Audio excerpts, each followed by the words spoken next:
Assalamualaikum warahmatullahi wabarakatuh. Waalaikumsalam warahmatullahi wabarakatuh. Alhamdulillah alladzi hadana lihadza wa ma kunna linahtadiya laula an hadana Allah. Segala puji bagi Allah Jalla Jalaluh yang Dia memberikan bimbingannya kepada kita. Dia memberikan taufiknya kepada kita sehingga kita berada di atas kebenaran ini, berada di atas petunjuknya. Dan kalau bukan karena petunjuk Allah, nggak mungkin saya berada di tempat ini. Dan tidak mungkin antum semua duduk di masjid ini. Kita bisa melangkahkan kaki kita ke rumah Allah. Kita bisa duduk sabar dengerin ustadznya ngomong. Padahal udah ngantuk. Masya Allah, saya lihat sebagian tadi udah cari makan gitu kan. Ini mah siap-siap mah ngantuk. Kalau lapar nggak bisa tidur kan. Tapi kalau kenyang bisa tidur insya Allah. Alhamdulillah kita bisa sampai ke tempat ini. Itu murni karena karunia Allah kepada kita. Maka kita harus yakin bahwa apa yang kita dapatkan hari ini, nanti malam, besok dan sampai kita mati, itu karena anugerah ilahi kepada kita. Allahumma salli wa sallim wa zid wa barik wa an'im ala abdika wa rasulika habibina wa syafi'ina Muhammad. Ya Allah, semoga salawatmu, semoga berkahmu, semoga nikmatmu, semoga salammu senantiasa kau tambahkan untuk hamba kekasihmu, untuk Nabi kita Nabi Muhammad sallallahu alaihi wasallam. Insyaallah semuanya yakin bahwa Muhammad sallallahu alaihi wasallam adalah utusan Allah. Dialah yang diberi wewenang oleh Allah untuk menyampaikan agamanya. Dan kita sebagai umatnya harus percaya tuh apa yang disampaikan oleh Nabi Muhammad. Informasi apa aja kita harus percaya. Kalau ngaku umatnya Nabi Muhammad, kalau enggak ya silahkan. Dan kita sebagai umatnya Nabi Muhammad ya harus taat, nurut, patuh. Dan semoga selawat itu bersambung untuk istri-istri Nabi kita Muhammad, yang terutama adalah Khadijah, Aisyah, Hafsah, Saudah, Juwairiyah, Zainab, Ummu Habibah, Ummu Salamah. Kemudian siapa lagi istri Nabi? Siapa? Maimunah. Anak kasih hadiah antum. Insyaallah. Fadhal. Nah, siapa lagi? Angkat Maria. Enggak masuk istri Maria itu. Nah. Sofia. Siapa yang ngomong Sofia? Kasih hadiah tuh. Kasih baju enggak apa-apa tuh. Nah, ini belum nikah nih pas tuh. Naam. Siapa lagi? Zainab binti Jahsh. Tadi udah Zainab kan? Sudah. Ada dua Zainab. Kasih lagi. Bismillah. Fadhal. Jangan dilemparin, nggak boleh dilemparin. Nah, istri-istri Nabi kita. Karena kita yakin istri Nabi kita di dunia bakal jadi istri beliau di akhirat nanti. Maka kita sayang sama mereka. Dan Allah mengatakan tentang istri Nabi, istri-istri Nabi, wa azwajuhu ummahatuhum, dan istri-istri Nabi adalah ibunda mereka, ibu bagi kita, bagi umat Islam nih. Maka semoga selalu bersambung buat mereka dan buat putra putri Nabi kita Muhammad sallallahu alaihi wasallam. Siapa aja putra Nabi kita, angkat tangan. Naam. Ibrahim. Terus tunggu. Jadi batal mah hadiahnya udah mah. Nah, Ibrahim, Abdullah, disebutkan Al-Qasim. Begitu. Ada yang mau nambahin? Boleh, silahkan. Itu putri. Nah, kita bilang putra nih. Jadi kalau putrinya betul Fatimah, tapi nggak apa-apa, bapak kita kasih hadiah. Masya Allah. Jangan yang terlalu muda lah dikasih. Nah, Fatimah, terus Ummu Kalthum, Ruqayyah sama Zainab ya. Dan juga semoga salawat dan salam terus bersambung untuk sahabat-sahabat Nabi kita Muhammad sallallahu alaihi wasallam, yang terutama adalah Abu Bakar Siddiq, Umar bin Khattab, Uthman bin Affan, Ali bin Abi Thalib, dan seluruh sahabat Nabi kita yang mereka saling mengasihi, saling mencintai bersama keluarga Nabi Muhammad sallallahu alaihi wasallam. Amma ba'd. Kajian kita tentang apa? Bagi aku. Bagiku apa bagi aku? Bagi aku. Hah? Bagi aku. Bagi aku musik itu halal. Tapi sebelumnya kajian itu diadakan pada tanggal berapa? Bukan Sya'ban. Tertulis tanggal berapa? Masya Allah. Hijriah, alhamdulillah. Tanggal Mei, Juninya tanggal berapa? Masya Allah tuh. Bagus nih orang-orang yang lupa. Kita kasih dia yang lupa nih. Nah, fadhal, nggak apa-apa. Kalau udah lupa sama tanggal Masehi, mantap tuh. Iya, kita tanggal 23 Sya'ban, berarti berapa hari lagi kita mau masuk bulan Ramadan. Paling enggak kita ngaji nih, tambah ilmu, tambah takwa. Masuk Ramadan mantap tuh kita. Pintu-pintu neraka ditutup, pintu surga dibuka, setan dibelenggu. Tapi kadang-kala sebagian manusia jadi setan.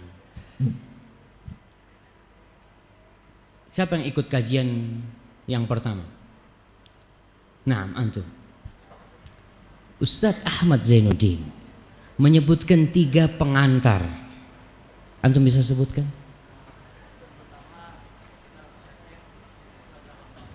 Kita harus yakin kalau kita hamba Allah. 1, 2.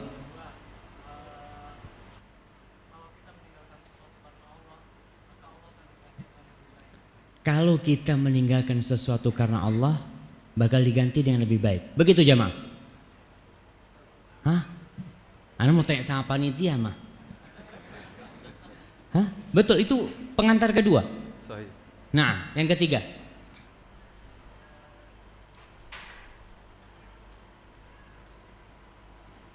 Kayaknya bajunya dipotong. Nah, fadhal Habib. Nah, silahkan. Nah, barakallahu fiik. Yang ketiga. Mana nih? Oh, pada nggak hadir semua waktu Ustaz Ahmad mungkin. Ana kayaknya izin minum dulu, Ustaz. Boleh kan? Saya juga Ustaz.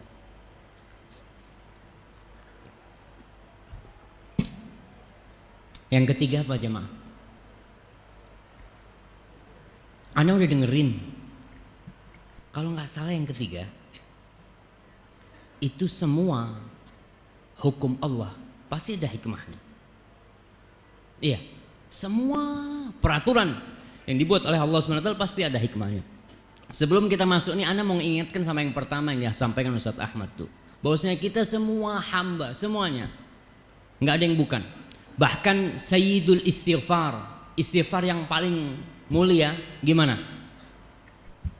Allahumma anta rabbi, ya Allah, engkau adalah Rabbku, engkau adalah penciptaku, pemilik diriku, wa ana abduk, selesai itu, dan aku hambamu.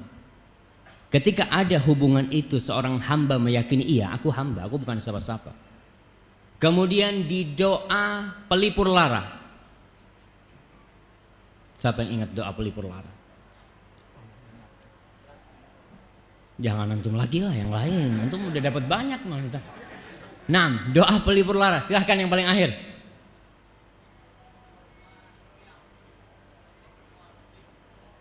Allahumma anta rabbi wa ana abduk, ibnu abdika, ibnu amatik. Gitu. Anak kok jadi lupa juga. Nggak apa-apa lah, kasih hadiah antum. Nah,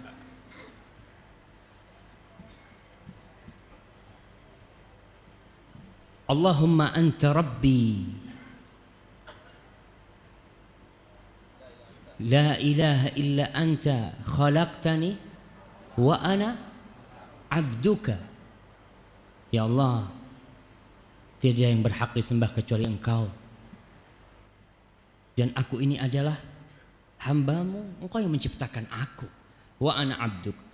Adapun doa Pelipur lara Allahumma inni abduka ibnu abdika ibnu amatik. Ya Allah, bapakku hambamu.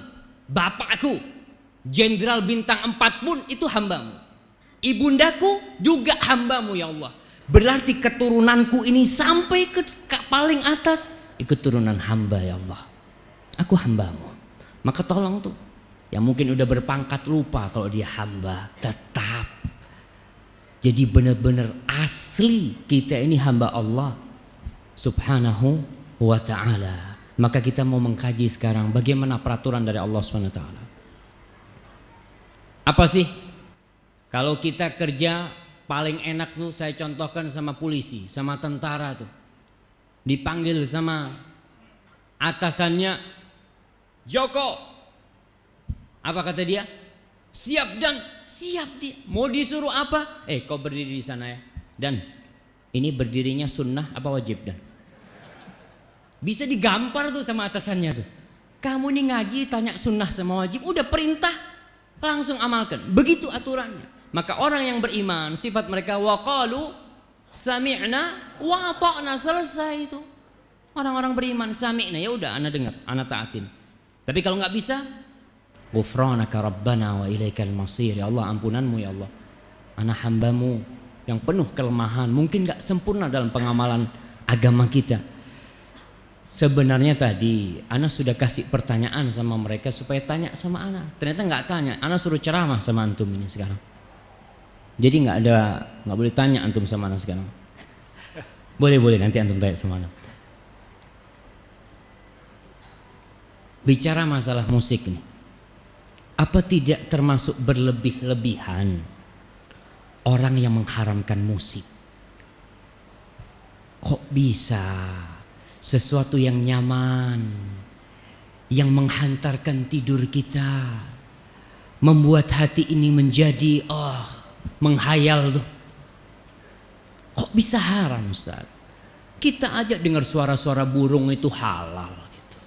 Suara-suara yang indah. Kok ada orang yang ngomong musik itu haram? Dari mana Ustaz? Kemudian apa masalah ini bukan masalah khilafiyah Ustaz? Kalau memang ada ulama yang mengatakan haram, mungkin ada yang mengatakan halal juga. Sebelum jawab ini, saya akan menceritakan kejadian berapa tahun yang lalu. 1315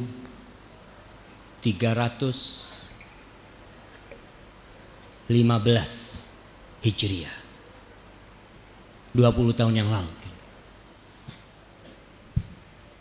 Ana belajar di sebuah pesantren. Pesantren itu namanya, nggak apa-apa ana sebutin nama pesantren. Nanti diedit aja kalau memang nggak boleh ya. Pesantrennya pesantren Al-Irsyad Al-Islamiyah di kota Bondowoso, jauh di ujung timur sana. Sebuah pesantren modern, belum kenal sunnah pesantren itu, tapi guru-gurunya top, hebat-hebat. 5 tahun anak sekolah di pesantren, kita dididik untuk mencintai musik, dididik untuk mencintai musik. Bahkan kita tiap pekan ada acara marawish ya, sambil joget-joget. Kita diajari main trompet, main macem-macem.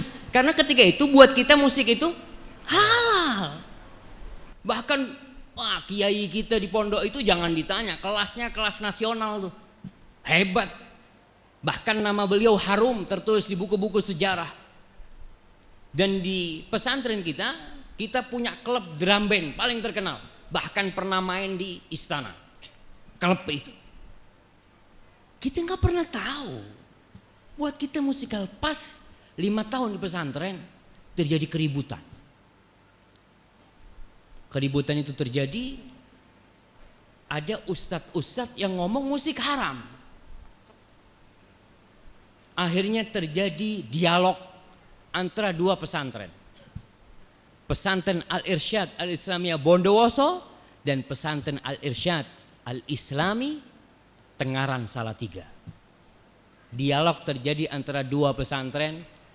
Yang Bondowoso benar-benar Masya Allah, mereka itu kalau musik bukan cuma diajarkan, dicintai. Kita mencintai musik itu.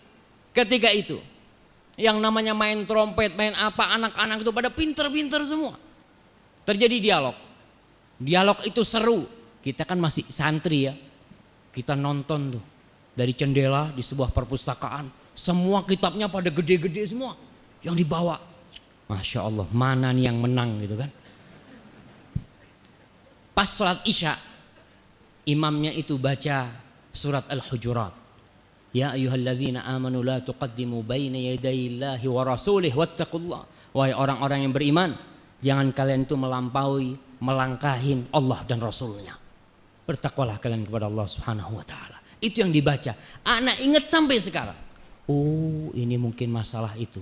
Perdebatan yang tidak ketemu ujungnya. Apa Ustaz? Ini menarik Ustaz. Jadi antara pembicaraan antar dalil berarti Ustaz ya. Nah, Antara halal dan haram, satu sama lain itu membawakan dalil dan hujah-hujahnya menurut mereka. Terus apakah ini masalah khilafiyah yang akhirnya kita sebagai orang awam bisa memilih ini kan sama-sama dalil.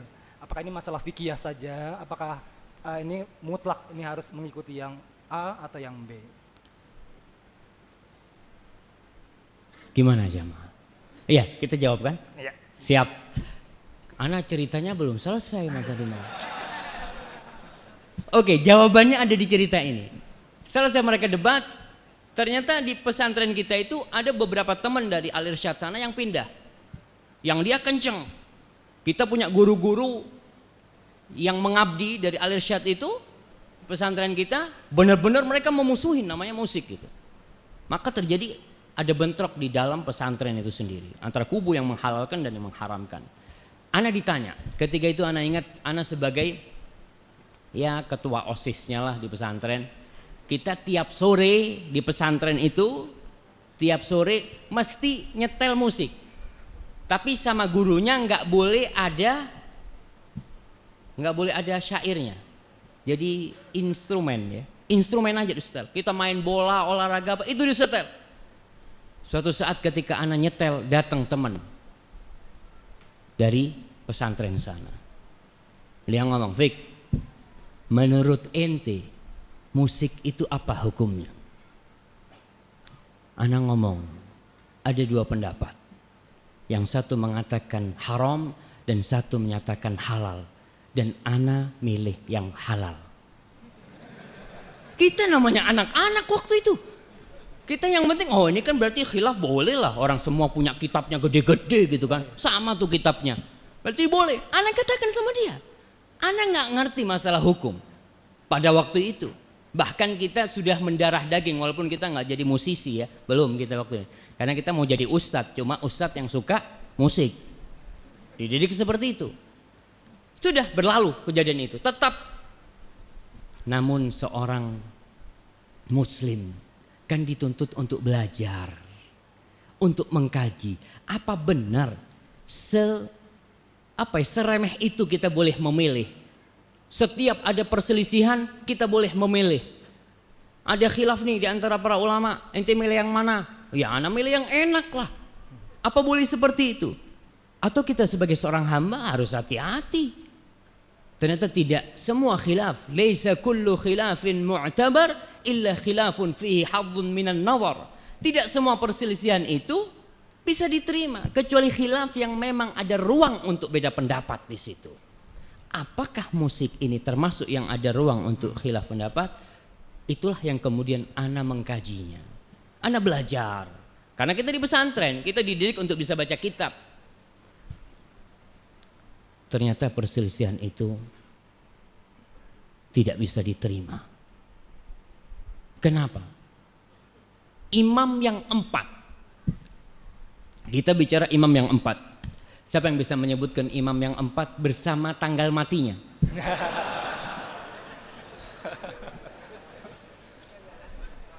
Nah, masa nggak ada mah?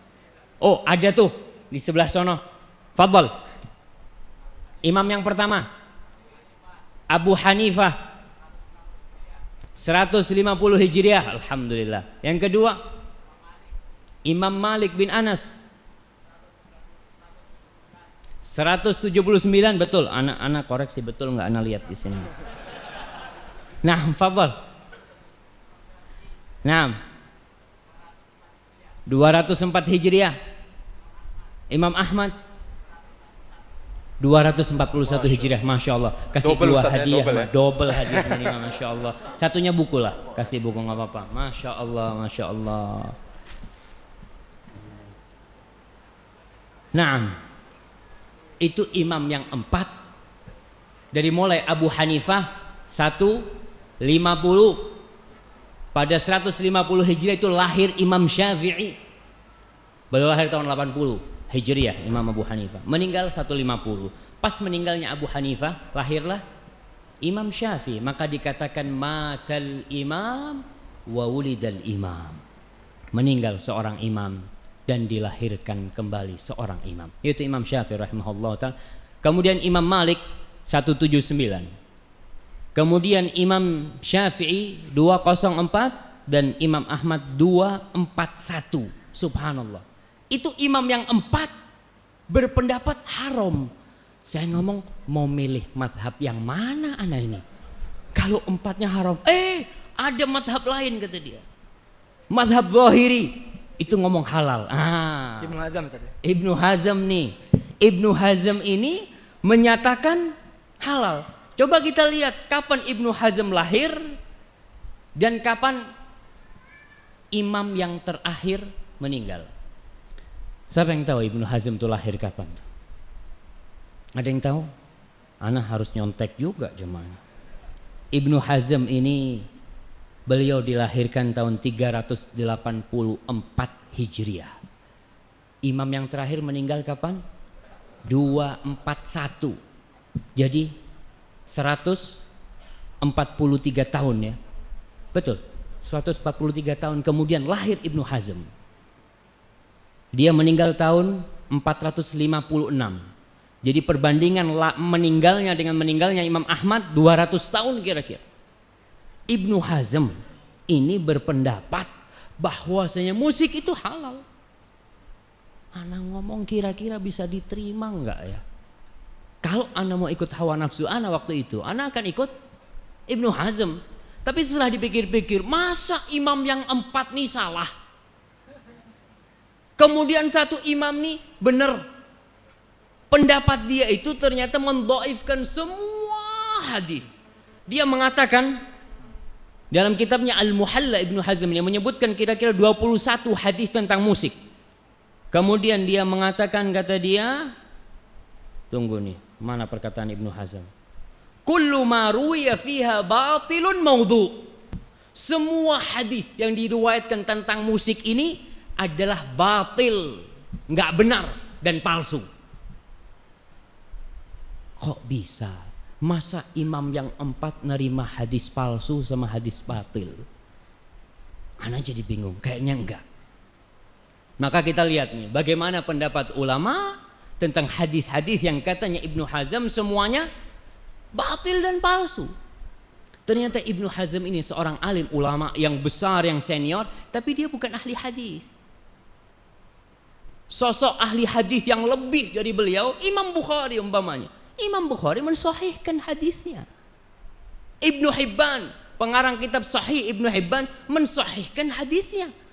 Maka ana ngomong sepertinya harus dikaji lebih dalam lagi. Apakah benar yang katanya Ibnu Hazm itu semua hadis tentang musik itu batil dan palsu?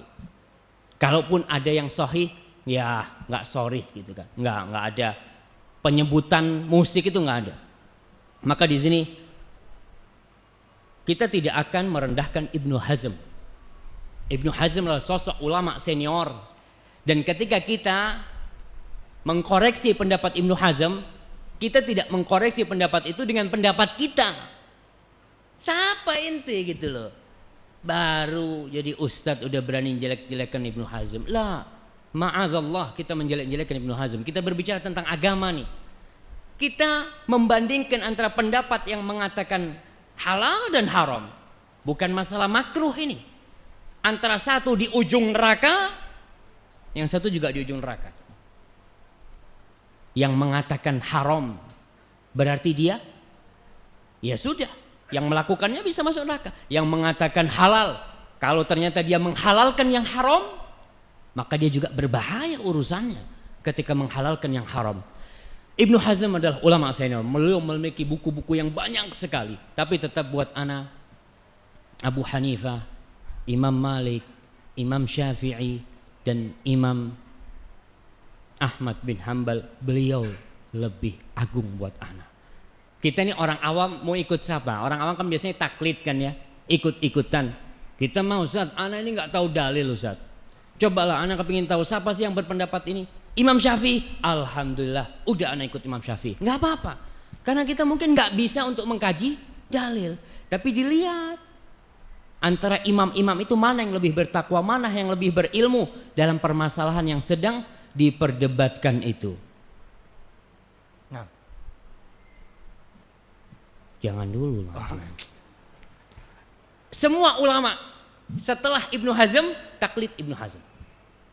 Semua ulama. Ulama mutaakhirin yang ada sekarang dari ulama-ulama Azhar ya. Mereka itu hanya menyambung perkataannya Ibnu Hazm, menguatkan perkataannya Ibnu Hazm. Karena imam sampai disebutkan imam yang menghalalkan musik itu Ibnu Hazm. Jadi semuanya itu jadi akarnya Ibnu Hazm. Enggak ada Yusuf Qaradawi. Gimana? Yusuf Qaradawi juga.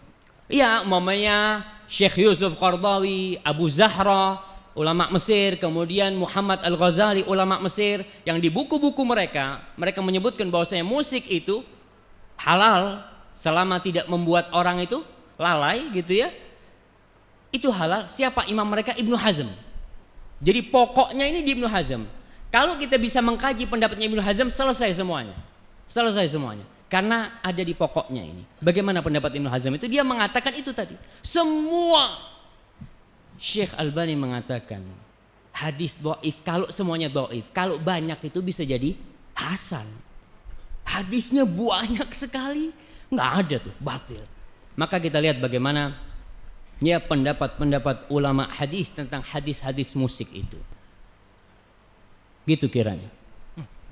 Nah, tadi Ustaz mengatakan dan Ustaz belum menyebutkan hadis-hadis yang sahih yang mungkin bisa Ustaz utarakan, dan mungkin siapa saja yang hadis-hadis yang sahih tadi yang mensahihkannya, mungkin juga ulama-ulama sekarang ataupun yang terdahulu. Nah, ya kalau bicara hadisnya sudah disampaikan Ustaz Ahmad Zainuddin waktu itu. La ya'tiyanna aqwamun yastahilluna al-hirra wal harira wal khamra wal ma'azifa. Akan datang suatu masa yang orang-orang itu menghalalkan zina. Na'udzubillah, nih penghalalan zina sekarang kita lihat tampak sekali. Dan antum bisa bayangkan, WTS sudah habis dari bumi Indonesia. WTS sudah nggak ada lagi. Yang ada apa? Wanita harapan. Hah? Wanita harapan tuh. Ana sampai bingung itu. Ketika seorang mengatakan, ente kerjanya apa? Ana wanita harapan. Keren banget kerjaannya mas. Siapa yang nggak mau jadi harapan? Penghalalan itu mulai.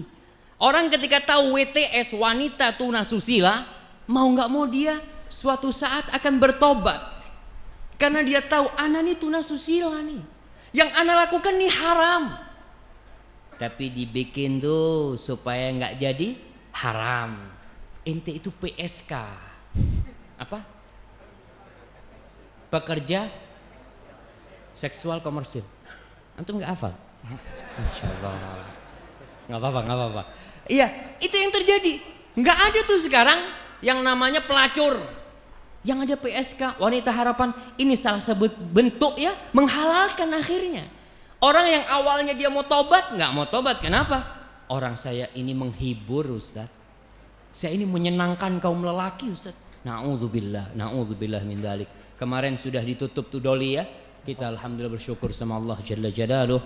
Semoga semua tempat-tempat kemaksiatan ditutup. Yastahiluna al-hirra wal harir. Mereka menghalalkan harir, sutra. Kemudian wal khamra, minuman. Bagaimana? Saya ingin katakan bahwa saya menghalalkannya ini bukan mereka yakin itu haram, bukan. Mereka menghalalkannya itu karena ada syubhat. Orang yang menghalalkan musik, kita tidak mengatakan dia kafir, tidak. Karena dia menghalalkannya menurut dia ini hadisnya masih lemah. Kan segala sesuatu itu halal kecuali yang ada dalilnya. Ketika dalilnya lemah, anak rasa anak nggak mau ikut gitu kan. Apakah benar seperti itu? Ini hadis mengatakan mereka akan menghalalkan zina, sutra bagi kaum lelaki. Kemudian yang ketiga, khamr. Khamr itu sudah nggak disebut minuman keras sekarang.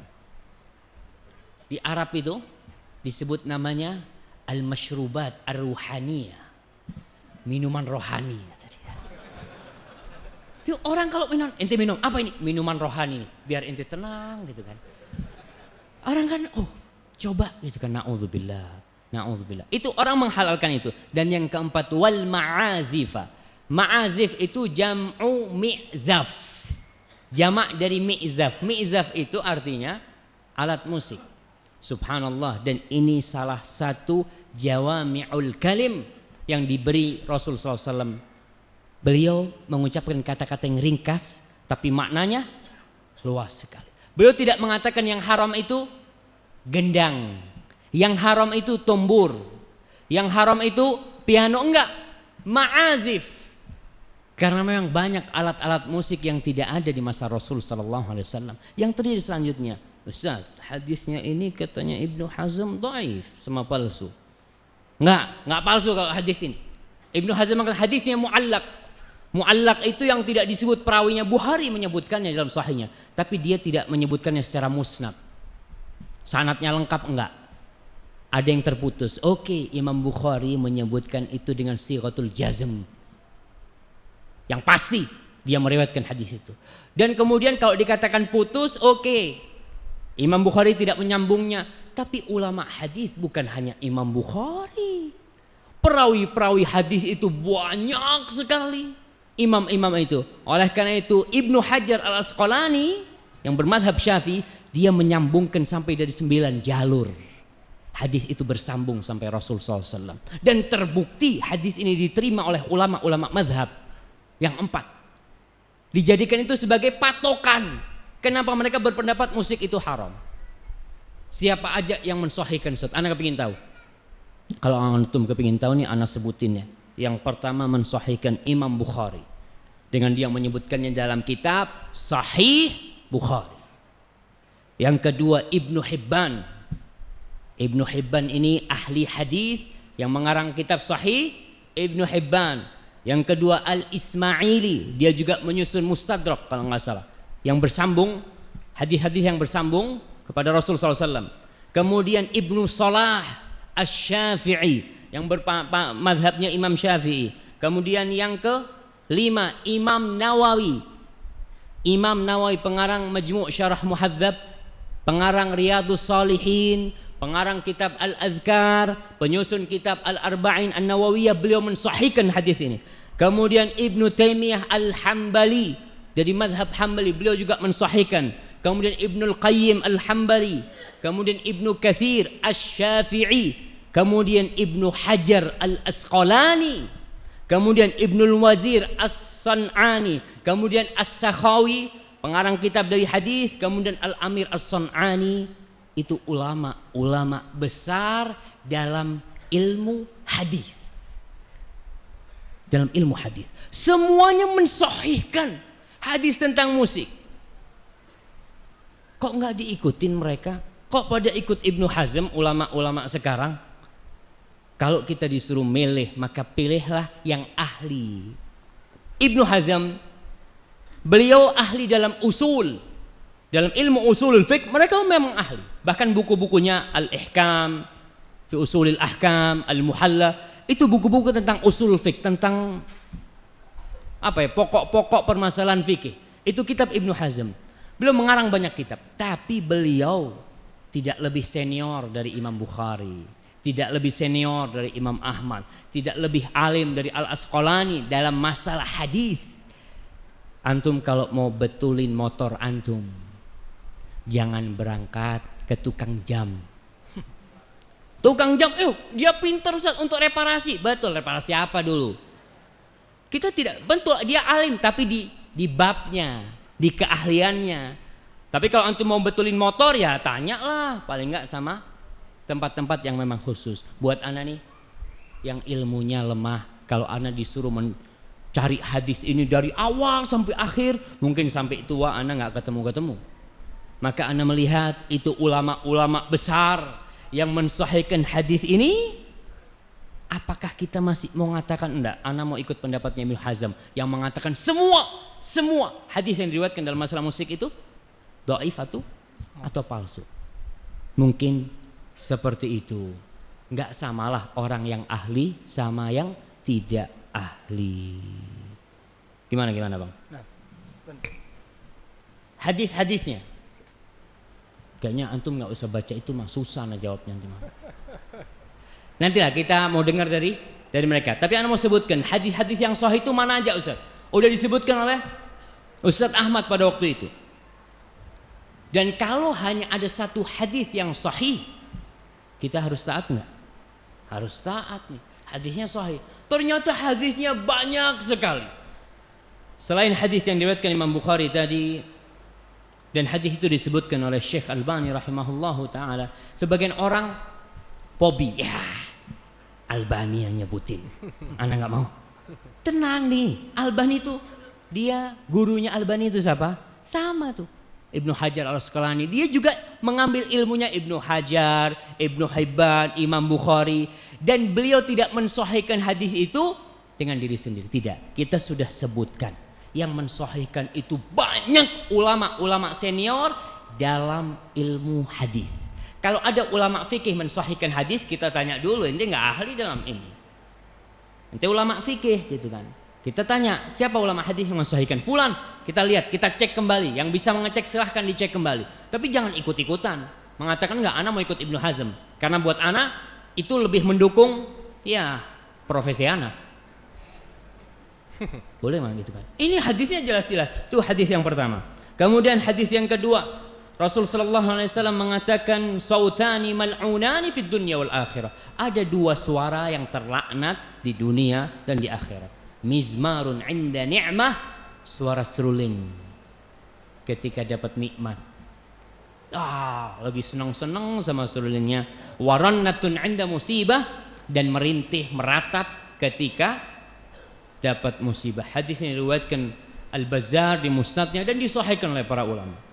Kemudian hadis yang ketiga, Rasul sallallahu alaihi wasallam, hadis Ibnu Abbas mengatakan innallaha harrama alayya, sesungguhnya Allah mengharamkan buat aku, au harrama, atau Allah mengharamkan al-khamra, khamar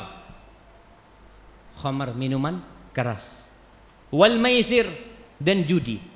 Judi semua sepakat haram, semua sepakat haram. Dulu di masanya orde lama, orde baru ya, masanya Pak Harto, ada sebuah judi terselubung namanya SB. Porkas. Singkatan apa tuh Porkas? Oke lah, itulah. Itu orang-orang kan sampai Pak Haji. Ana ingat waktu SD itu ngelihat ya orang pakai sarung, pakai kopiah, beli itu nomor. Nih, itu kan. Karena dia nggak tahu kalau itu ternyata judi, tapi karena terselubung orang mah nggak kebayang tuh judi. Kemudian wal kubah wa kullu muskin. Kubah ini adalah genderang. Apa namanya? Ana nggak tahu nama-nama alat musik itu apa yang bundar-bundar itu. Rebana. Hah? Bukan rebana. Gendang ya. Gendang lah. Wa kullu muskirin haram, dan semua yang memabukkan itu haram. Ini hadis diriwayatkan oleh Imam Ahmad dan Baihaqi dan disahihkan oleh para ulama. Kemudian hadis lain yang diriwayatkan dari Abdullah bin Amr bin As. Kita lihat nih, hadis-hadis ini bukan dari satu sahabat. Sehingga kalau dari satu sahabat kemungkinan masa yang lainnya nggak tahu. Ternyata hadis ini dari Abu Hurairah, dari Ibnu Abbas, dari Abdullah bin Amr bin As. Hadis itu dari banyak sahabat ujungnya. Sebagai pertanda di masa itu mereka berpendapat musik itu haram. Innallaha azza wa jalla, sesungguhnya Allah azza wa jalla harramal khamra wal maisra wal kubah wal ghubaira wa kullu muskirin haram. Sesungguhnya Allah itu mengharamkan minuman keras, maisir dan kubah tadi, genderang itu, wal ghubaira. Ghubaira ini minuman keras yang terbuat dari jagung. Dulu ada orang yang ngomong, apa sih hukumnya minum air? Halal minum air itu. Kemudian makan kurma apa hukumnya? Halal. Terus kalau kurma campur air disimpan, kok bisa jadi haram? Karena jadi homer dia. Air sama kurma disimpan di satu tempat, di apa istilahnya? Difermentasikan.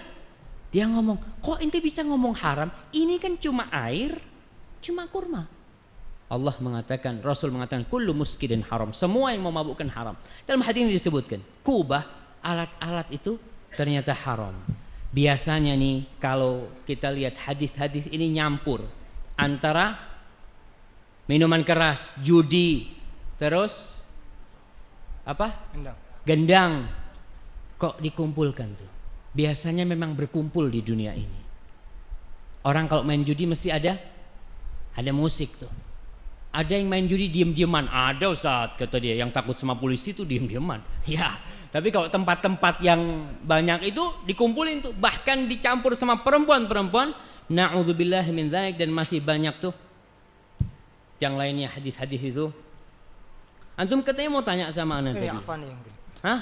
Jadi gini Ustaz. Nah, karena Rasulullah pada ketika hari raya itu membiarkan sahabat bermain gendang itu Ustaz, bermain daf ya. Jadi itu menjadikan alasan bagi orang-orang bahwa toh Rasulullah juga main musik. Pada saat itu kan belum ada gitar memang. Jadi pada saat itu memang Rasulullah bermain alat musik yang memang sesuai dengan zamannya begitu. Kalau sekarang ya sama saja. Bagaimana Ustaz? Tunggu, tadi ngomong nggak ada gitar pada masa itu. Siapa ngomong nggak ada gitar mah? Di masa itu juga ahli-ahli maksiat itu udah terkenal. Mereka punya gitar Arab yang perutnya gendut tuh. Iya, ada tuh model-model. Subhanallah, antum ini jangan berpandangan orang-orang dulu itu hiburannya masih kecil. Di masa Nabi Sulaiman, marmernya kayak air. Marmer masa Nabi Sulaiman ini berapa ribu tahun yang lalu. Kemudian masa Fir'aun tuh punya penari-penari. Na'udzubillah. Nah, kita katakan tuh di masa itu sudah ada. Kalau dikatakan di masa Rasul kan adanya cuma rebana, enggak. Ada macam-macam alat musik, ada seruling. Makanya disebutkan sama Rasul sallallahu alaihi wasallam, ada yang namanya genderang itu ya. Apa namanya? Bukan genderang lah, yang besar itu. Model kalau rebana kan kecil ya, seperti itu. Sebelum Anda bicara masalah itu, masalah Id, atau kita bicara masalah Id lah. Rasul sallallahu alaihi wasallam itu membiarkan seorang jariyah, 2 orang anak kecil untuk bermain rebana. Boleh. Maka siapa yang mau main rebana ketika Id, ketika Idul Fitri, Idul Adha, atau dalam pernikahan boleh. Ustaz, kata Ustaz Ahmad waktu itu cuma anak-anak kecil. Nah, ini masalah, ada khilaf di masalah ini. Jumhur ulama membolehkan selain anak kecil, karena di masa Rasul itu kejadian anak kecil yang mukul, tapi bukan hukum buat anak kecil. Bukan berarti kalau ada orang dewasa lebaran umpamanya laki boleh. Jumhur ulama mengatakan boleh asal ketika lebaran. Nih lagi lebaran kumpul, main nih lebaran doang. Setelah lebaran simpen lagi. Pakai gitar boleh Ustaz? Gitar lagi antum mah. Nah, ya kan? Duf ini. Ya, khawatirnya ketika lebaran berarti selain duf boleh gitu. Enggak. Ya inilah Rasul SAW. Yang lainnya makanya kita perlu membaca sebentar lagi. Anda kepingin bacakan bagaimana pendapat ulama madhab Syafi'i masalah gitar yang lainnya itu. Semua sepakat yang boleh itu duf. Disebutkan sama Nabi ad-duf, dan perempuan itu tadribud duf, memukul rebana. Bukan rebana yang ada kerenceng-kerencengnya itu. Bukan, jadi rebana aja. Seperti itu. Jadi kalau mau bicara alat musik yang lain, tidak. Kemudian yang ana ingin sampaikan, kita ini yang ngaji sunnah juga ketika lebaran sama dengan tidak lebaran. Yang disetel ngaji. Kok ngaji yang disetel kan lebaran? Haram musik. Oke, haram musik. Tapi lebaran ini ada penghususan. Ketika Abu Bakar marah dengan dua budak yang mukul itu, kata Rasul, da'huma, biarkan keduanya bermain. Biarkan keduanya bermain. Liya'laman nas anna fi dinina fushah. Supaya orang-orang tahu tuh agama kita juga ada hiburannya. Ada juga. Tapi nih waktu-waktu khusus. Mungkin ada sebagian ustadz yang gak setuju. Tapi gak apa-apa lah. Ana menyampaikan pendapat ulama nih. Itu lebaran pas umpanya pernikahan. Pernikahan boleh nggak pakai duf? Pernikahan yang disetel ngaji. Ini lagi ada pengajian nih, bukan pernikahan nih. Pernikahan ngaji yang disetel. Rasul Shallallahu Alaihi Wasallam ketika mau mengantarkan, kita kembali lagi. Ini khusus. Kenapa khusus? Karena memang ada penghususan. Nabi bersabda bahwasanya itu haram. Semua alat musik ma'azif berarti masuk di dalamnya duf juga termasuk alat musik, itu termasuk haram dalam lafadz itu. Namun ada pengkhususkan di waktu-waktu tertentu. Pernikahan, ketika Rasul Sallallahu Alaihi Wasallam lagi mau berangkat ke tempatnya pengantin nih, lagi mau mengantarkan seorang pengantin ke tempatnya orang Ansor, Nabi ngomong sama Aisyah. Apa yang Nabi ajak? Nabi ngajarin Aisyah sebuah syair-syair untuk dinyanyikan. Apa? Ini nih hadisnya. Rasulullah, ya Aisyah, innal ansar unasun fihim ghazal. Oh Aisyah tuh orang-orang Ansor tuh orang-orang yang suka dengan hiburan, yang suka dengan ya sesuatu yang menyenangkan mereka lah. Fama qulti, kau mau ngomong apa nanti di sana gitu loh. Subhana man sabbah ar-ra'du wa bihamdihi wal malaikatu min khifatihi. Naam. Ditanya, kau nanti mau ngomong apa? Qalat da'una bil barakah. Ya udah, kita akan mendoakan supaya dapat berkah. Kita akan mendoakan supaya dapat berkah. Qala afala qultum. Nabi ngajarin Aisyah, apa kau enggak ngomong sama mereka tuh? Mengucapkan syair-syair kepada mereka. Apa syair yang diajarkan oleh Nabi?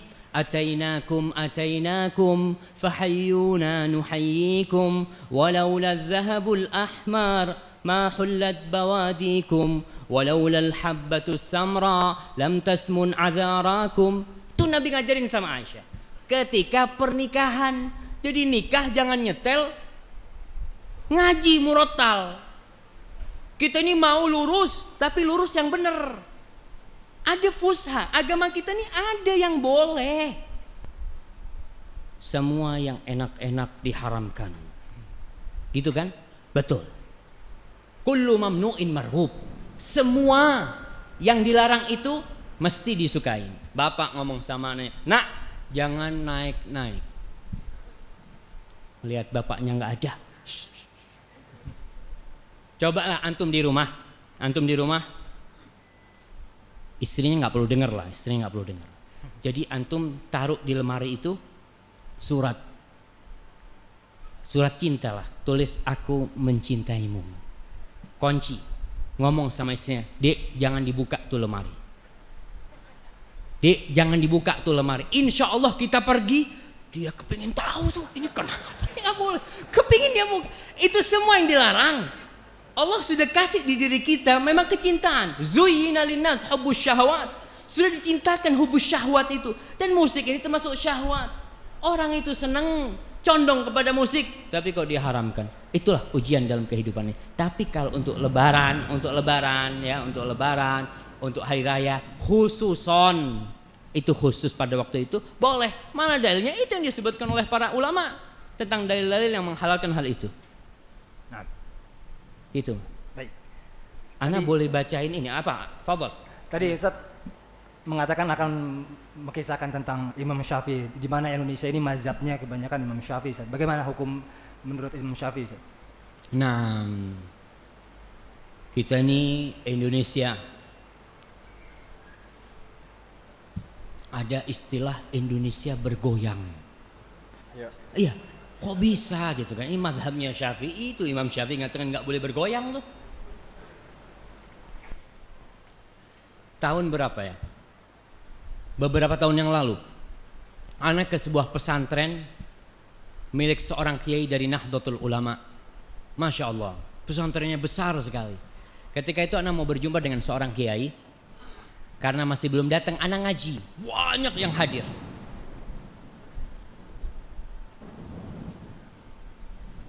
Banyak yang hadir waktu itu, maka anak, dengerin lah. Ternyata yang dibahas, anak lupa bukunya apa. Bukunya tipis, kecil. Dibicarakan di sana masalah wajibnya menghancurkan alat-alat musik. Anak ngomong, lu keren banget nih. Baru denger anak. Setelah anak lihat di buku-buku Syafi'i, ternyata mereka sepakat bahwasanya alat-alat musik itu dihancur. Maka anak mau bacakan nih sama antum semua nih. Kalau Maliki ya, dalam madhab Maliki, kemudian madhab Hanabilah, Syafi'i termasuk, dia mengatakan qalu di dalam kitab Al-Madhahib, Al-Fiqh al-Madhahib al-Arba'ah, fikih dengan 4 madhab itu, in saraqa alatit tarb fala qat'a alaih. Kalau ada yang mencuri alat musik, maka nggak dipotong tangannya. Alat musiknya 100 juta harganya, nggak dipotong tangannya yang mencuri. Wala gharamah, dan nggak harus dia menggantinya kalau rusak. Kemana? Sawa'an kanat milkan li muslim au li ghairi muslim. Itu milik seorang muslim atau milik selain muslim. Li'annaha, kenapa? Li'annaha ghairu mutamawwalah, karena itu nggak ada harganya. Yang mencuri dipotong kalau mencuri yang ada harganya. Dia sebutkan karena nggak ada harganya. Wa manhiyun an hiyazatiha wastimal, dan dilarang memilikinya dan menggunakannya. Ini Maliki, Syafi'i, Hambali. Kemudian kalau Hanafi di mana? Qalu inna alatit tarab la yudman qimata in kanat tusta'mal lillahi. Alat-alat musik itu tidak wajib kita menggantinya kalau memang kita rusak apabila dia digunakan untuk main bermusik. Umpamanya piano, nyuri piano jatuh pecah, ketangkep nih, harus ganti nggak dia? La yadman, dia nggak harus mengganti. Ini dalam mazhab Hanafi, apabila dia memang digunakan untuk main musik. Amma idza kanat hadhil alat wal ma'azif la tusta'mal fil lahu fa innahu yadman qimata. Kalau alat itu tidak digunakan untuk bermain musik ya. Ada alat-alat mau seruling nggak dipakai buat bermain musik, tapi dipakai untuk mukul. Iya, umpamanya dia nggak pakai, dia udah tobat ditaruh tuh, dia gunakan untuk memukul anaknya dan bisa digunakan untuk memukul. Ketika dirusak wajib ganti, karena ketika itu dia ada harganya sebagai alat pemukul, bukan sebagai seruling, bukan sebagai seruling. Maka anda mau bacakan lagi nih supaya antum yakin nih. Al-Imam Syafi'i, antum yang sabar sedikitnya nggak apa-apa kan? Al-Imam Syafi'i dalam kitabnya Al-Um jilid 4 halaman 225, apa katanya dia? Walau kasaralahu tumburan, andai kata dia itu memecahkan tumbur. Tumbur ini sebagian sekarang diartikan, tumbur disebutkan oleh para ulama, tumbur itu seperti gitar, model yang seperti gitar. Kalau dia memecahkan tumbur itu, au mizmaron, atau memecahkan seruling, au kabaron. Kabaron ini semacam alat musik lah, anda nggak tahu apa artinya. Pokoknya alat musik semua ini. Fa in kana fi hadza syai'un yasluhu li ghairil malahi fa alaihi ma naqasal kasr. Kalau ternyata alat-alat ini masih bisa dipakai untuk selain musik, maka dia harus menggantinya yang dia terusak gara-gara dihancurin. Umpamanya tadi sebagai seruling bisa buat mukul, gitu kan? Karena patah nggak bisa buat mukul, maka dia mengganti tuh, bukan mengganti harga alat musiknya, bukan. Mengganti tongkat yang seharusnya bisa untuk mukul nggak bisa. Jadi sebagai tongkat dia mengganti. Tongkat ini harganya berapa? Oh, tongkat itu harganya mamanya 10.000. Ya udah ente ganti 10.000. Bukan walaupun itu alat harganya 100.000 mamanya. Alat musik itu. Wa in lam yakun yasluhu illa lil malahi fala syai'a alaih. Kalau alat-alat itu ternyata tidak bisa digunakan kecuali untuk main musik, enggak wajib dia mengganti, enggak ada mengganti.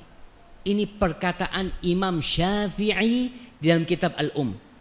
Dan alhamdulillah kita di Indonesia mazhabnya Syafi'i, tinggal dilihat tuh.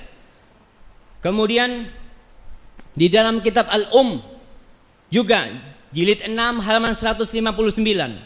Fa in saraka khamran au khinziran lam yuqta. Andai kata ada yang mencuri minuman keras atau mencuri khinzir, mencuri babi, maka nggak dipotong tuh tangannya. Kenapa? Li'anna hadza haramus tsaman, karena ini haram. Dia itu harganya haram. Kalau dijual pun harganya haram. Wala yuqta fi tsamani tumbur walal mizmar, dan juga tidak dipotong karena mencuri tumbur semacam gitar atau mencuri seruling. Itu juga nggak dipotong. Ini perkataan siapa? Imam Syafi'i.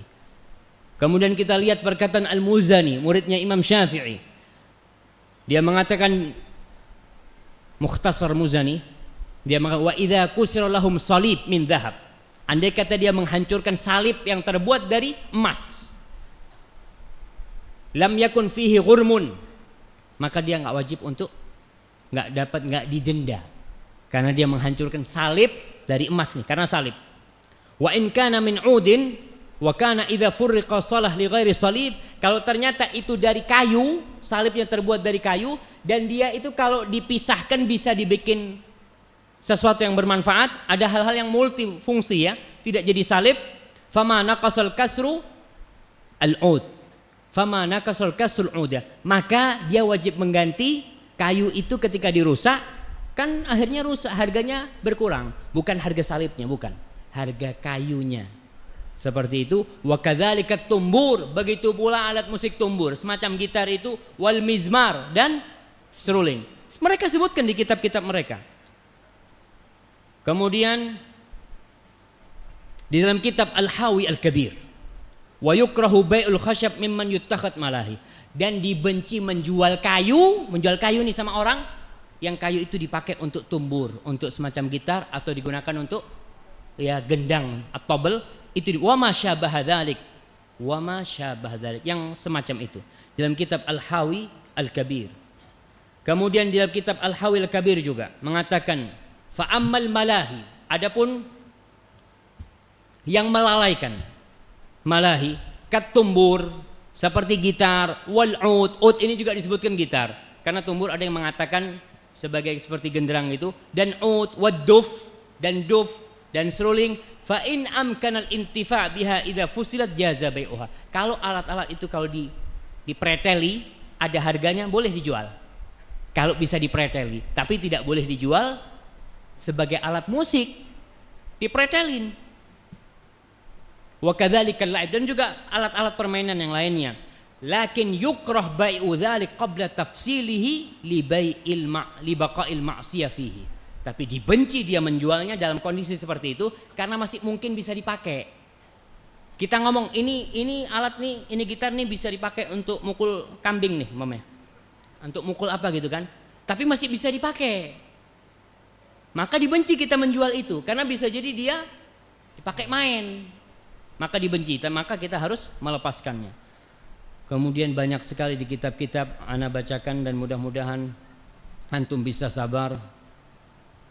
Qala al-Mawardi di dalam Al-Hawil Al-Kabir. Al-Mawardi itu seorang alim ulama Syafi'i yang terkenal sekali, yang memiliki kitab Adabuddin Ad-Dunya Al-Ahkam Sultaniyah.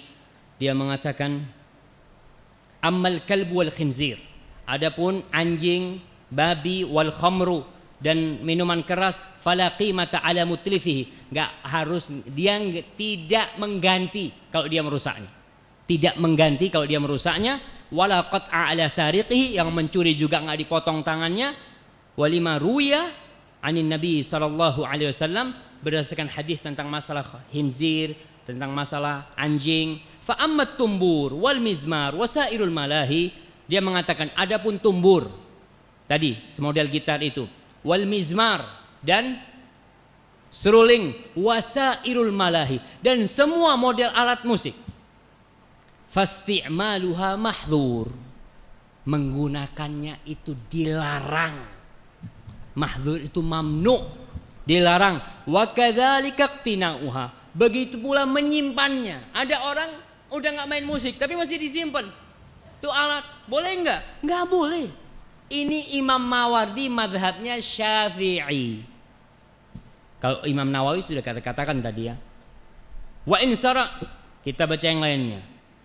Perkataan ulama Asy-Syairazi dalam kitabnya Al-Muhadzab, dia mengatakan,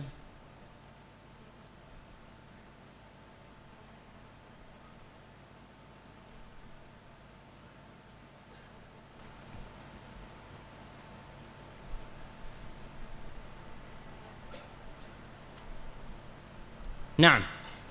Asy-Syirazi dalam kitabnya Muhadzab mengatakan fasl wa yahrum isti'malul alat allati tatrub min ghairi ghina.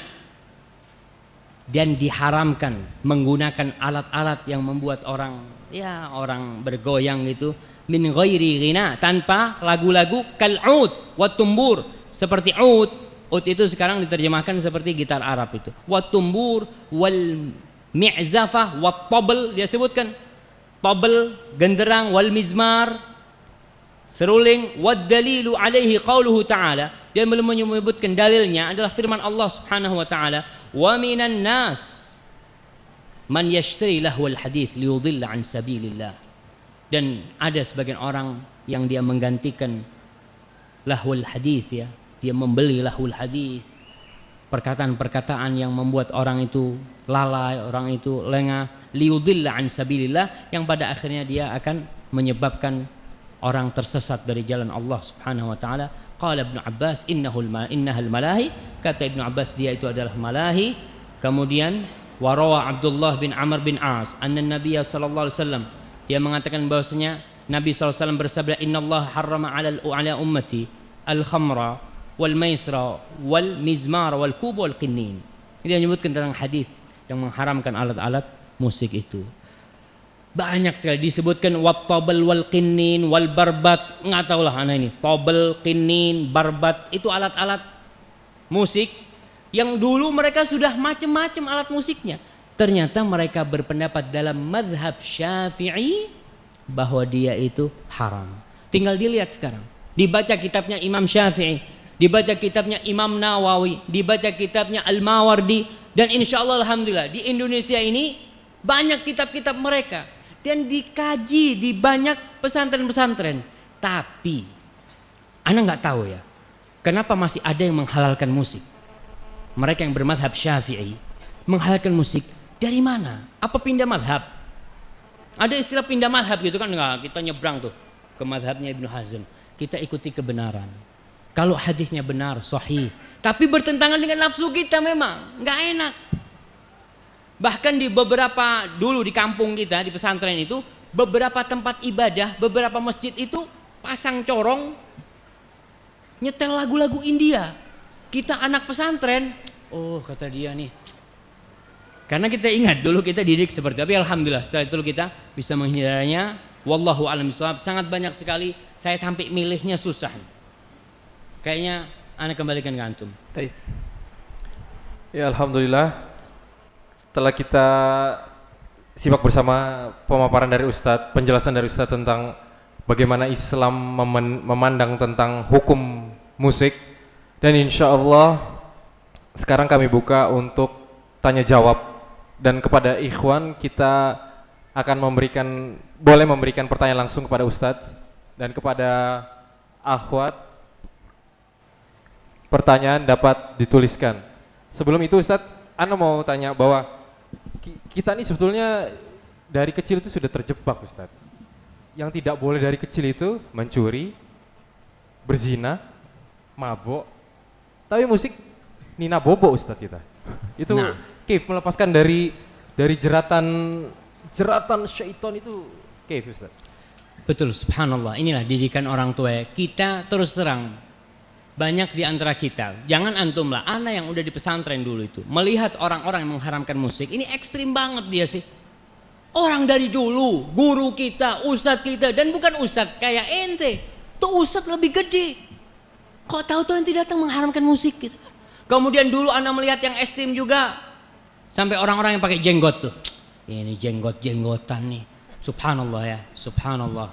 Mudah-mudahan Allah ngampunin kita. Kita di pesantren dulu, kita tulis di ujung tembok pesantren itu, ada salah satu ustadz kita yang pakai jenggot. Kita nggak suka, karena dia keras, masya Allah, disiplin banget orangnya. Dia ketika itu sempat kuliah lagi, sempat belajar 6 bulan nggak pulang. Wah, teman-teman pada senang dia nggak datang. Suatu hari dia datang lagi, wah, teman-teman pada nulis tuh, go back to kandang, kata dia. Kambing go back to kandang, kata dia. Karena kita selama itu dididik, kita dikatakan dari kecil kita orang tua nggak pakai jenggot, nggak ada tuh jenggot. Tahu-tahu ada orang pakai jenggot, jenggot tuh sunnah Nabi. Ya dulu tuh nggak ada kerokan, sekarang nih banyak kerokan. Kita kadang seperti itu. Karena apa? Karena nggak punya ilmunya. Kalau tadi dari kecil disetelin musik ya.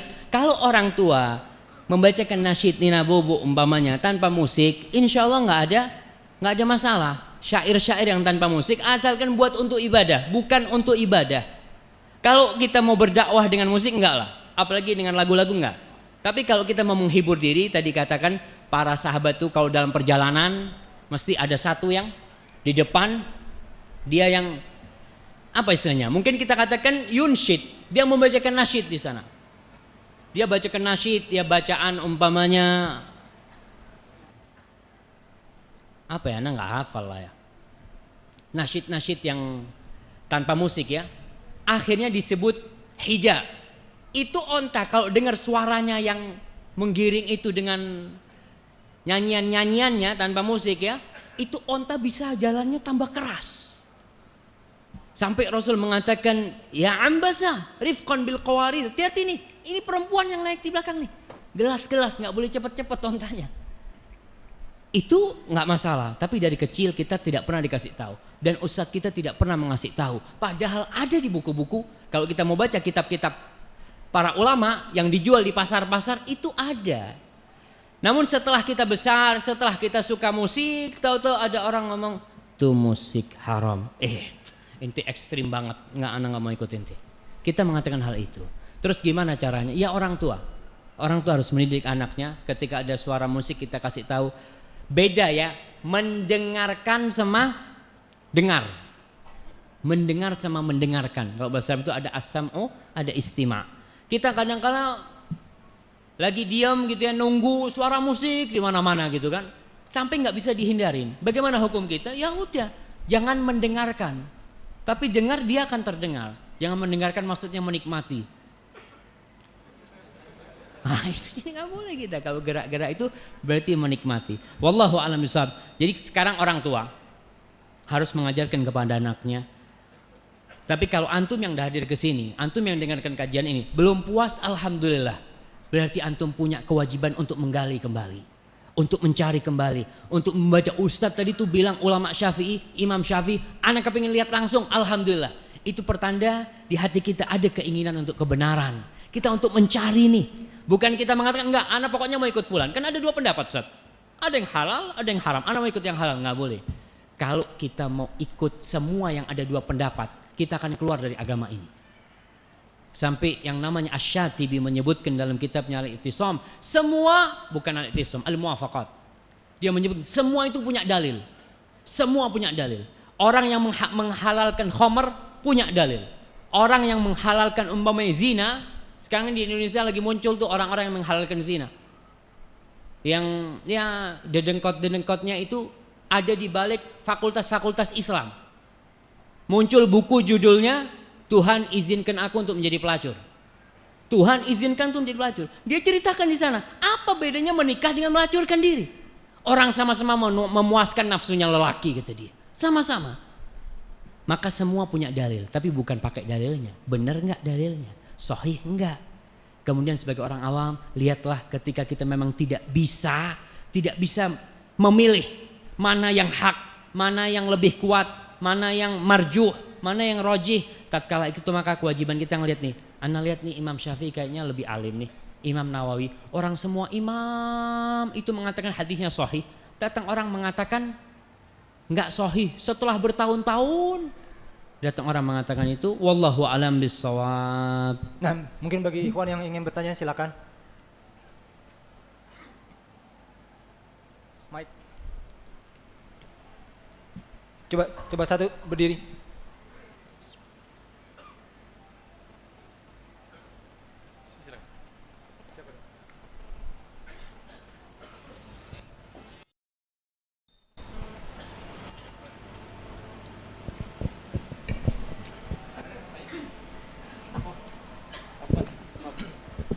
Yang kedua mungkin nanti bersiap.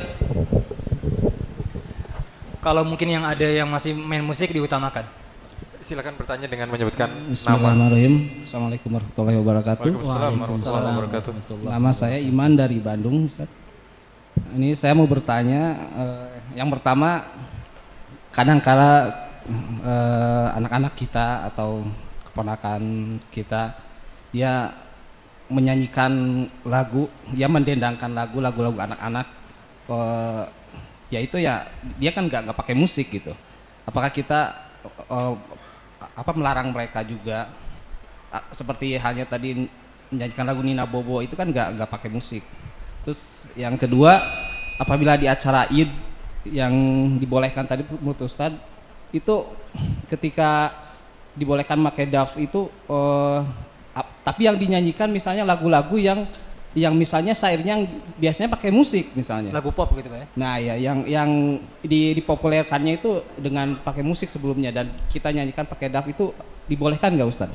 Ya, terima kasih, jazakallah. Assalamualaikum warahmatullahi wabarakatuh. Assalamualaikum warahmatullahi wabarakatuh. Afwan Ustaz, boleh kasih hadiah Ustaz? Boleh kasih hadiah, Maing tanya Oke. semua kasih hadiah. Oke.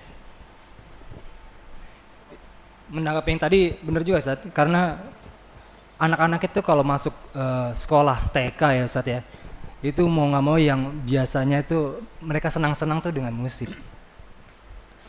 Nah, Bismillah. Iya. Pertanyaan yang disebutkan tadi, bagaimana dengan keponakan kita atau anak kita atau istri kita yang menyanyikan tanpa musik, boleh nggak? Umpamanya nyanyi bintang kecil. Ya, biasanya itu kita TK waktu nyanyi itu. Ada vibranya.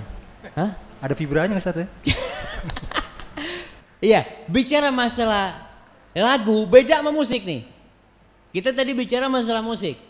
Kita belum bicara masalah lagu, maka kita butuh kajian nanti masalah lagu. Lagu yang seperti apa yang diperbolehkan? Lagu ini secara umum itu seperti perkataan aja, seperti nasyid. Kalau isinya baik nggak ada masalah. Asalkan tidak dijadikan tadi sebagai sarana dakwah, sebagai apa, sebagai bentuk ibadah. Bahkan ada orang yang beribadah dengan lagu. Enggak, kita nggak ada ibadah sama lagu. Ibadah kita Allahu Akbar tuh sholat. Khusyuk. Ustadz, kalau sholat mah kurang khusyuk. Tapi kalau ada yang nyanyi itu bisa kesengsem Ustadz. Nggak, karena ada orang-orang yang mendekatkan diri sama Allah lewat lagu. Tapi kalau lagu tadi buat hiburan, kita katakan kalau buat hiburan tanpa musik, boleh pakai duf ketika lebaran, ketika pernikahan, bahkan jumhur ulama mengatakan boleh dalam acara-acara yang memang mereka mencontohkan khitanan ya waktu itu, mereka contohkan boleh pakai duf.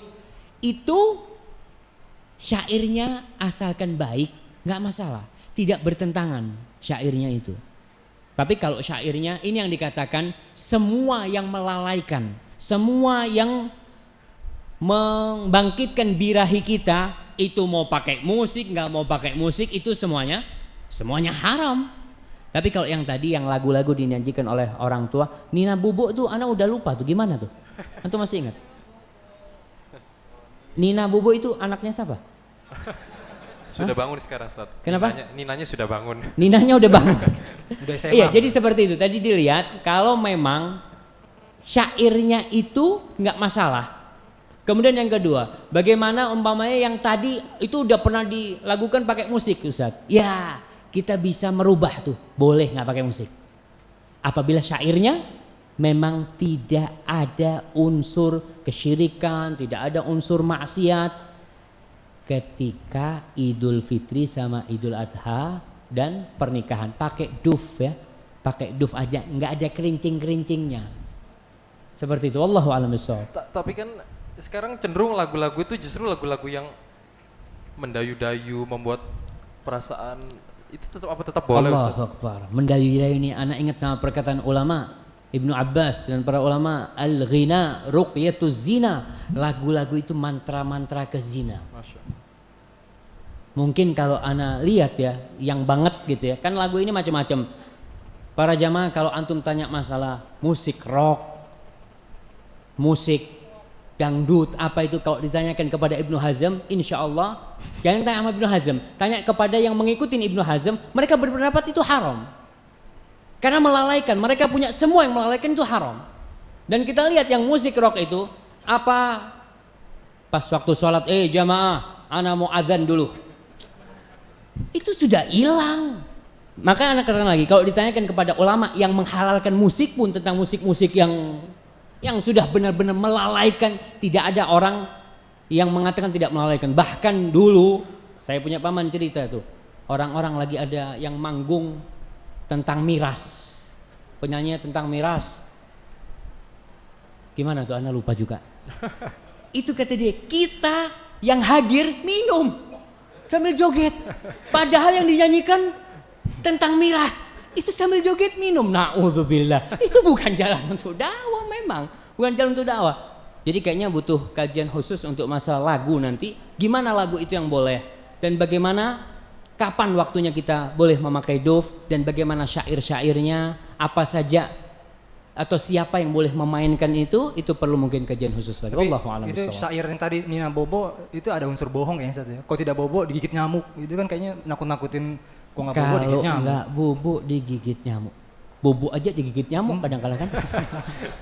Nggak ada kelambu ya Ustaz ya. Baik, pertanyaan kedua silakan Ikhwan.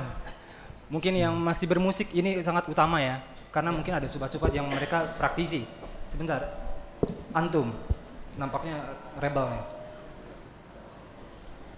Mana mic-nya? Kirim aja langsung, antum nggak usah jalan. Mic-nya di ini aja Di di assist, estafet. dikirim Iya, aja estafet. Iya, estafet. Biar cepet tuh.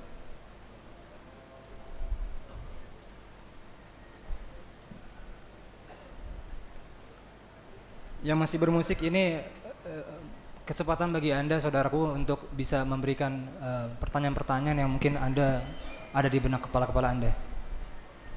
Silakan Mas. Ya, silakan. Nama dan dari mana? Assalamualaikum. Silakan berdiri.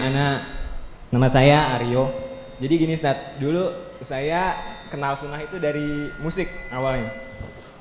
Jadi saya dulu punya misi gini, saya pengen ngedakwahin teman-teman saya yang jauh dari agama, malah bukan sekedar jauh dari sunnah. Jadi Ana mikir gimana caranya gue bisa ngedakwahin mereka tanpa perlu ngedatangin mereka, karena ngedakwahin orang-orang teman-teman kita yang ahli maksiat itu susah Ustaz. Kayak ngedatengin singa. Jadi kalau misalnya kita dekat nih, kita dakwain, jangan gini, kita malah diterkam, malah lagi, wah ngapain sih lu ngedakwain gue, udah kayak ustadz aja gitu. Terus, nah Ana punya ide gimana caranya Ana bikin musik yang ada unsur nasihatnya Ustaz. Seperti itu. Nah, itu bagaimana Ustaz? Kalau misalkan kita emang benar-benar harus ngindarin musik itu, apa solusinya buat ngedawahin teman-teman yang jauh dari agama gitu Ustaz? Nah, Masya Allah. Barakallahu fikum. Ya, pertanyaan yang sangat bagus sekali. Memang kita ini kadang-kadang kesulitan untuk mendakwain tuh teman-teman yang minum. Orang-orang pada pacaran ke sana, kita bawa mic, a'udzubillahi minasyaitonirrajim. Kan? Susah gitu kan. Kadang-kadang orang berpikir gimana kalau kita mendakwain mereka dengan cara yang lebih masuklah ke mereka. Tadi dikatakan apa boleh kita pakai musik-musik tapi isinya nasihat. Musik sudah selesai, urusan musik, hukum musik selesai. Urusan sekarang masalah lagu. Boleh nggak kita lagu-lagu nasyid umpamanya, nasyid yang tidak jadi kebiasaan, sekedar untuk ya. Imam Ahmad bin Hanbal pernah suatu hari dia ditanya, "Ya Aba Abdillah," dia ditanya nih, "Hadhil qasaid ar-riqaq allati fi dzikril jannah wan nar." Wahai Abu Abdillah, ini qasidah-qasidah, syair-syair ya yang disebutkan, yang menyebutkan tentang surga, yang menyebutkan tentang neraka. Ayy syai' taqulu fiha? Gimana pendapatmu tentang itu? Bayangkan ditanyakan kepada Imam Ahmad. Mithl ayy syai'? Gimana contohnya? Contohnya itu gimana yang disebutkan sama orang-orang itu? Qultu, maka yang bertanya ini Abi Hamid Al-Khalqani mengatakan, yaqulun, yang mereka katakan itu, idza ma qala li rabbi amastahyaita ta'sini wa tukhfi adh-dhanba min khalqi wa bil isyani ta'tini. Kayak gitu. Faqala a'id alayya, coba kau ulangi lagi. Idza ma qala li rabbi amastahyaita ta'sini wa tukhfi adh-dhanba min khalqi wa bil isyani ta'tini. Setelah itu Imam Ahmad masuk ke rumahnya. Waraddal bab, dia tutup pintunya. Fasami'tu nahibahu. aku mendengar dia menangis. Dan dia mengulangi bait-bait itu. Bait ini artinya, idza ma qala li rabbi, ketika Rabbku berkata kepadaku, kelak, amastahyita ta'sin, kau enggak malu berbuat maksiat sama aku? Kau tidak malu berbuat dosa di depanku, dan kau sembunyikan dosa-dosamu dari orang banyak. Dari ciptaanku kau sembunyikan dosa-dosamu, dan kau menghadapku dengan dosa-dosa itu, dan kau datang dengan dosa kepadaku. Imam Ahmad nangis baca itu. Ketika kita baca syair-syair seperti itu, diperbolehkan. Syekh Albani pun dalam kitabnya membolehkan hal itu. Yang penting tidak dijadikan ya kebiasaan, ya kita akhirnya bikin klub, bikin grup nih, grup urusan nasyid-nasyid seperti itu. Enggak. Jadi itu kalau kita membaca yang tadi kita kan Rasul Shallallahu Alaihi Wasallam bersama para sahabatnya ketika menggali, umpamanya menggali parit, beliau mengatakan ya untuk memberikan semangat, karena ada lagu-lagu itu orang semangat kadang-kala, tapi ingat lagunya yang tidak ada unsur maksiat. Beliau mengatakan apa? Siapa yang ingat tuh? Yang dibaca sama Rasul Shallallahu Alaihi Wasallam ketika menggali parit itu. Waghfir lil ansari, Allahumma la aisha illa aishul akhirah, faghfir lil ansari wal muhajirah. Ya Allah, tidak ada hidup kecuali hidup akhirat, ampuni orang muhajirin dan orang-orang ansor nih. Sambil menggali mereka itu. Kalau dulu di tentara, mungkin sekarang masih ada. Biasanya mereka lari di depan pondok itu, kita dengar tuh, lari 1.000, 1.000, 2.000. Yang seperti itu, yang tidak mengandung unsur musik dan tidak melalaikan, nggak ada masalah, nggak ada masalah. Wallahu a'lam bishawab. Tapi sekali lagi masalah lagu itu perlu dikasih kajian khusus insyaallah. Wallahu a'lam bishawab. Baik, sebelum membacakan pertanyaan dari akhwat, satu pertanyaan antum. Berdiri, ya. Ya.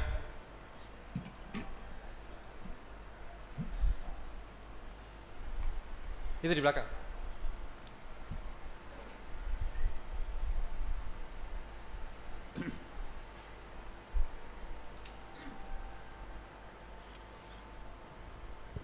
Assalamualaikum warahmatullahi wabarakatuh. Waalaikumsalam. Saya mau tanya, kalau musik atau lagu dalam konteks budaya Ustadz, kayak reggae sendiri kan, reggae itu punya Jamaika ya.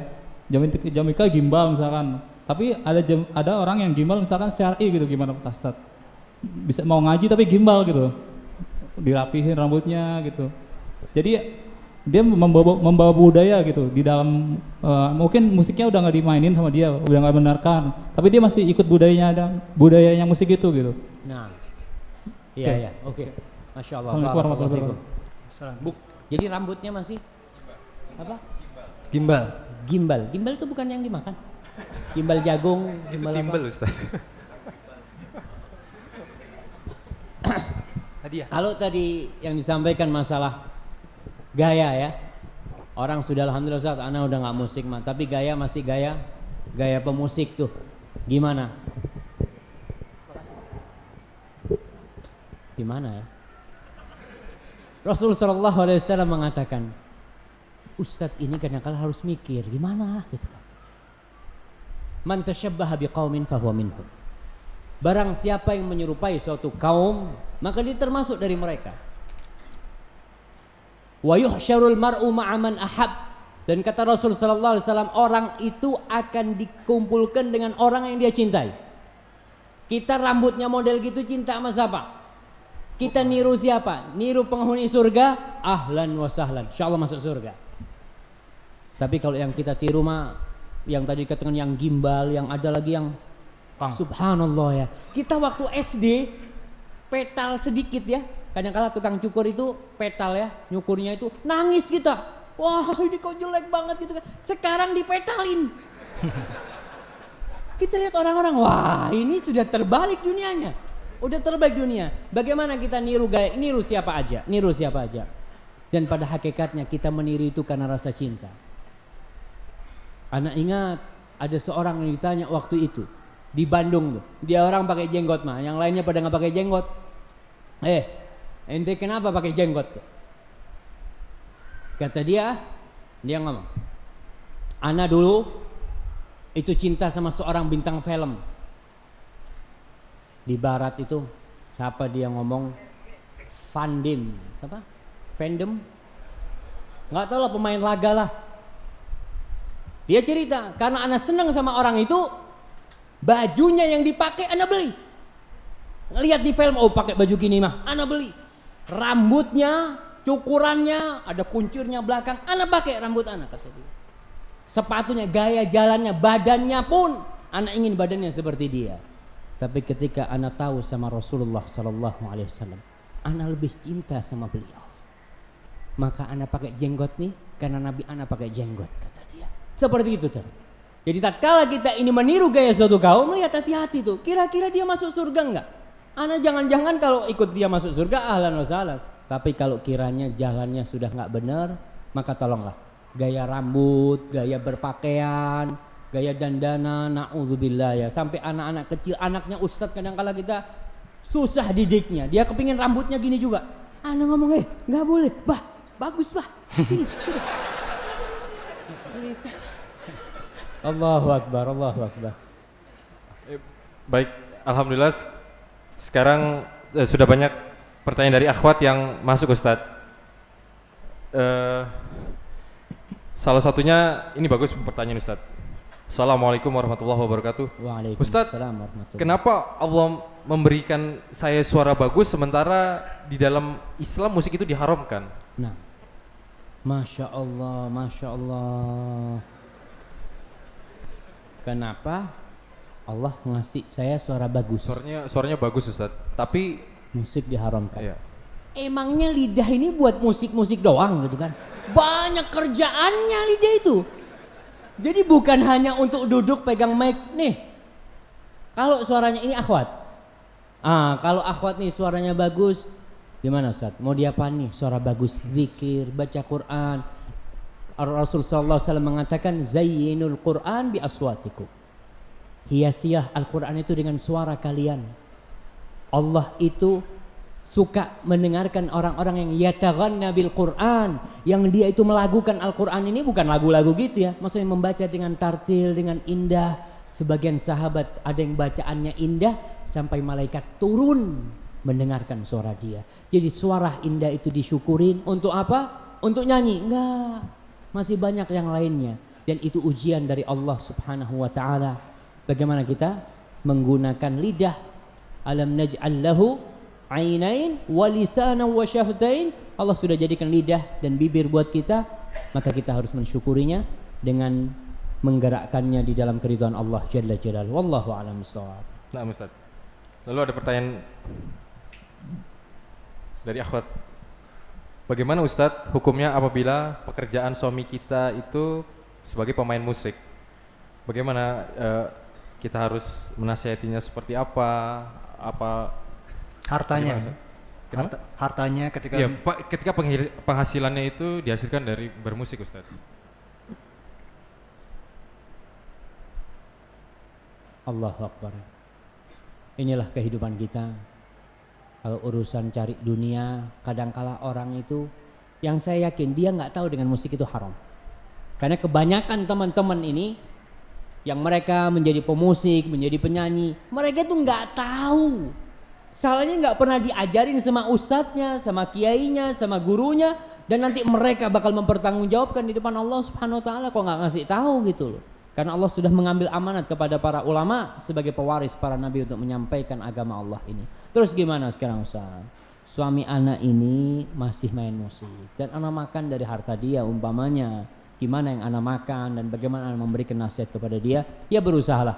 Kalau memang nggak ada cara lain, nggak ada pemasukan lain, mungkin darurat bagi seorang istri untuk memakan harta itu. Tapi kalau dia ada penghasilan lain, ya dari penghasilan lain. Terus gimana cara menasehatin suami? Tunjukkan bahwasanya anti setelah ngaji, anti lebih berbakti kepada suami. Jadi kalau ngasih tahu suami ini komandan, nggak mungkin tuh anak buah ngomong, mas, sini, duduk. Nih, anak baru habis kajian Ustaz ya, duduk dulu, anak ambil air dulu. A'udzubillahi minasyaitonirrajim. Bismillahirrahmanirrahim. Nggak mungkin kayak gitu ngasih tahu suaminya. Suaminya ini duduklah. Kadang kala kita Pura-pura ya lagi makan bareng, ketinggalan tuh kitabnya di situ. Kita taruh, Mas Ana mau ke dalam dulu ya. Kadang kalau suami sambil nunggu, kitab apaan nih? Gitu kan. Dia baca. Suami itu biasanya nggak mau diguruin. Nggak mau, egois banget tuh. Soalnya Ana juga suami, Ana tahu. Jadi kadang-kala kita tetap ustadz itu juga salah. Jangan antum mengatakan ustadz nggak salah. Apalagi yang nggak ngaji. Bahkan dia egonya lebih tinggi. Sudahlah. Ente itu baru ngaji 3 kali kajian, 2 kali kajian sudah mengharamkan musik. Anak udah ngaji sama ustadz banyak, nggak ada yang mengharamkan musik. Kadang-kala suami seperti itu, maka kita harus pelan-pelan ngasih tahu. Bang, kayaknya bang, coba nih abang baca ini nih. Kok kayaknya hadisnya sahih bang? Coba abang bacain gitu ya, tanya sama suaminya. Jadi kalau sama suami itu memohon, bukan perintah. Ya namanya anak buah sama atasan mesti memohon. Mas, mau main nggak sholat subuh pun suaminya, mas, ayolah sholat subuh gitu ya. Memohon kepada suaminya. Wallahu a'lam bishawab, seperti itu. Melanjuti pertanyaan yang tadi, Ustadz, ini ada pertanyaan, Masya Allah, bagus sekali. Ustadz, Bapak Ana ini masih bekerja sebagai seorang pengamen, Ustadz. Lalu beliau tetap meyakini bahwa mencari nafkah dengan bermusik itu halal. Bagaimana Ustadz menyikapi ini orang tua? Kalau tadi suami, sekarang orang tua, Ustadz. Masya Allah, Masya Allah. Iya, kembali lagi itu permasalahan kita bersama. Masalah musik ini permasalahan sebuah bangsa, sebuah masyarakat, di mana kita punya tetangga yang masih suka musik, bahkan yang namanya naik bus itu ya. Allah, yang namanya pengamen tadi, Ana mau ngasih apa nggak ngasih nih Ustaz? Kadang-kala nggak ngasih diliatin gitu kan. Kadang-kala kita, pokoknya permasalahan itu banyak sekali. Gimana solusinya nih? Berjuang. Kita harus berjuang bersama-sama untuk menegakkan ya hukum-hukum Allah, yang salah satunya masalah musik ini. Karena kita semua tahu bagaimana bahaya musik itu, bagaimana orang-orang memainkan musik itu. Apalagi yang di lapangan-lapangan, yang konser-konser itu, kemana sholat mereka, kemana zikrullah mereka. Dan ini kewajiban para ulama, kewajiban para ulama. Mereka pun umpamanya mungkin masih ada yang mengatakan halal, tapi ingat itu haram. Sesuai dengan kaidah mereka, itu melalaikan, membuat orang tidak sholat, bergabung antara laki sama perempuan, yang dilakukan nyanyi-nyanyi nggak bener, semua sepakat itu haram. Maka di sini kewajiban mereka untuk meluruskan hal itu, Terus gimana nih orang tuanya? Ya, senjata yang paling utama buat orang tua tuh berdoa. Jangan bosan-bosan berdoa. Katakan sama orang tua, masih ada kan kerjaan lain ya Abah, yang mungkin lebih baik, lebih halal, lebih thayyib. Dan sekali-kali kita ya nggak perlu diskusi sama orang tua. Tanyakan sama orang tua, Pak ini Pak, Ana baru dapat kajian nih, menurut Bapak gimana nih? Nih katanya Imam Syafi'i nggak boleh Pak, katanya Imam Fulan, masa imam semua itu menghalalkan gitu kan, mengharamkan? Coba dilihat, mudah-mudahan terbuka hatinya nanti. Wallahu a'lam bishawab. Baik, mungkin satu pertanyaan terakhir bagi Ikhwan dan nanti akan ditutup dan diberi rangkuman kepada Ustadz. Silakan. Silakan, berdiri Mas. Dari teman kita dari IPDN, silakan. Itu mic-nya? Ini sebentar, ada mic-nya sebentar.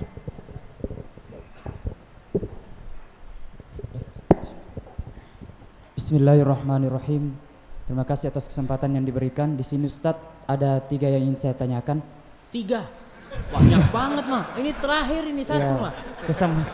Ya, saya tidak mau menyanyiakan kesempatan ini Ustadz. Yang pertama, sebenarnya selama ini sebelum saya ikut kajian-kajian sunnah ini, saya juga masih sering mendengarkan musik, dan itu saya lakukan sebelum tidur misalnya dan segala macam. Nah, tapi setelah saya tahu bahwa musik itu haram, apalagi yang selama ini saya dengarkan ya cenderung musik India dan kawan-kawan, saya mulai berusaha untuk merubah menjadi mendengarkan murattal sebelum tidur. Nah, di sini ada kontradiksi lagi Ustadz. Katanya kalau musik juga kalau mendengarkan murattal ini sebagaimana di surah Al-Anfal ayat 2, innamal mu'minuna allazina iza dzukirallahu dan seterusnya Ustadz. Itu kan kalau kita mendengarkan Al-Quran berarti hati kita harus gemetar katanya, orang mukmin dan termasuk orang mukmin, bukan justru menikmati murattal itu untuk tidur. Nah, ini yang ingin saya tanyakan, gimana pandangan Ustadz terhadap mendengarkan murattal sebagai pengantar tidur atau sementara belajar menikmati musik-musik ayat Al-Quran atau murattal. Selanjutnya yang kedua Ustadz, mengenai kemurnian Islam atau kita merujuk ke Arab Saudi. Sebagaimana di Arab Saudi adalah sebagaimana kita ketahui Wahabi. Nah, di sini ada yang kontradiksi juga, Ustadz. Kita mengatakan bahwa penggunaan alat gendang boleh pada hal-hal yang khusus, misalnya pernikahan dan atau Idul Fitri, Idul Adha. Nah, kemarin saya lihat di YouTube pada saat ada pameran alutsista, alat khusus itu apa, sistem pertahanan. Ada Raja Arab Saudi, otomatis di situ ada ulama-ulama senior, ada ulama besar, kok dibolehkan memukul alat gendang sambil mengiringi rudal. Saya lihat di YouTube, Ustaz. Nah, itu hukumnya gimana? Padahal di situ ada ulama-ulama senior yang mengerti akan hadis-hadis sahih, Ustaz. Nah, selanjutnya yang terakhir, Ustaz, kami kan di pendidikan ini kadang musik itu bagian dari kehidupan kami. Dalam artian setiap apel, setiap apa pasti kita akan menyanyikan lagu kebangsaan. Nah, yang saya tanyakan bagaimana hukum menyanyikan lagu kebangsaan, Ustaz? Padahal itu untuk menaikkan semangat kebangsaan kita. Nah. Ya, terima kasih. Assalamualaikum warahmatullahi wabarakatuh. Waalaikumsalam warahmatullahi wabarakatuh. Kasih hadiah dulu. Kasih. Ustaz. 5, Van. 5, Van. Tapi pertanyaannya banyak banget, noh. Apa? Iya. Ya. Yang pertama. Yang pertama apa yang pertama? Yang pertama itu murotal untuk murotal, iya. Allah Subhanahu wa taala mengatakan innamal mu'minuna alladzina idza dzukirallah wajilat qulubuhum wa idza tuliyat alaihim ayatuhu zadatuhum imana wa ala rabbihim yatawakkalun. Bagaimana kita mendengarkan Al-Qur'an sebelum tidur? Boleh enggak? Padahal kita ini kalau baca Quran seharusnya itu kita katakan. Seharusnya kita terdetak hati kita ya, tambah iman kita. Tapi itu lihat kondisi kita. Kadang-kala imam baca Al-Fatihah, kita memikirin itu motor dah dikunci belum tuh. Imamnya baca Al-Fatihah, kita dengar suara imam itu. Kadang-kala memang tidak hadir kita di situ. Maka itu seharusnya dalam artian bagaimana kita ketika mendengarkan Al-Qur'an Karim kita hadir di sana, bukan berarti karena kita mah kok kurang khusyuk ya, matikan aja, enggak. Karena mudah-mudahan dengan kita dengerin terus nanti lama-lama kehusyuan itu kadang-kala akan datang timbul kepada kita, nggak langsung. Jadi ada orang yang imannya sudah tinggi, dengar satu ayat langsung bergetar. Tapi ada orang-orang yang imannya masih digiring ya, terus sampai puncaknya baru dia, ya Allah benar ya yang disampaikan oleh Allah Subhanahu Wa Taala itu, baru akan bergetar. Itu yang pertama. Yang kedua, bagaimana masalah rebana yang mengiringi lomba apa? Alutsista di Saudi, Ustaz. Nah, berkaitan dengan rebana aja ya. Kan kita katakan tadi, sebagian ulama membolehkan rebana itu selain pernikahan, selain Id, di acara-acara kebahagiaan. Model mereka membolehkan masalah khitanan, itu boleh, itu pendapat jumhur. Walaupun sebagian ulama mengatakan nggak boleh kecuali nikah sama Idul Fitri. Mungkin itu. Kalau dikatakan tadi mungkin ada ulama-ulama kok nggak menegur.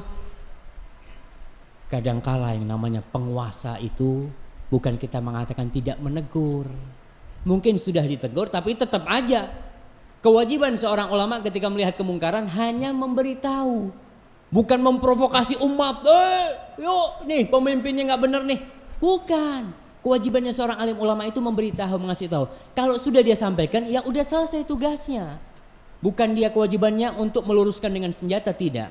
Bukan itu yang diperintahkan. Yang ketiga, lagu kebangsaan, Ustaz. Hah? Lagu kebangsaan. Lagu kebangsaan.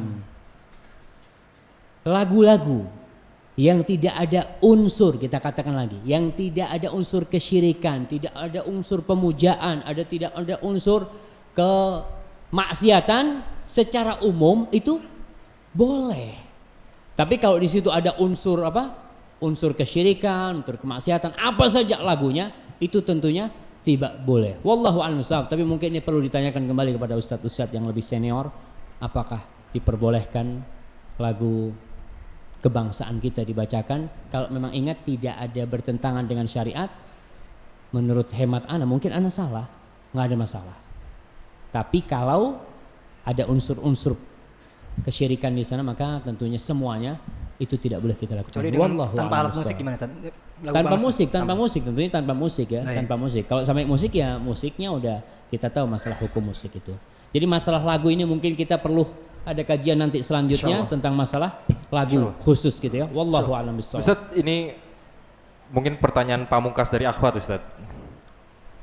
Ustaz, saya pernah bermimpi. Di dalam mimpi itu isinya ada yang berkata seperti ini. Janganlah kamu dengarkan musik karena lirik dan syairnya melalaikan dan datangnya dari syaitan. Bagaimana Ustadz sebagai saya yang bermimpi seperti itu menyikapi hal tersebut? Nah, subhanallah. Mimpi. Insya Allah semua pernah bermimpi. Mimpi itu ada yang bermakna. Ada mimpi yang hanya bunga tidur, yang tidak ada maknanya. Ada mimpi-mimpi yang di dalamnya ada nasihat-nasihat. Bahkan ada sebagian orang yang bermimpi bertemu dengan Rasulullah SAW. Bagaimana sikap kita menyikapi mimpi-mimpi nasihat, mimpi-mimpi petuah? Itu pada hakikatnya karunia Allah buat kita. Maka terimalah petunjuk dari Allah yang lewat mimpi selama tidak bertentangan dengan agama kita.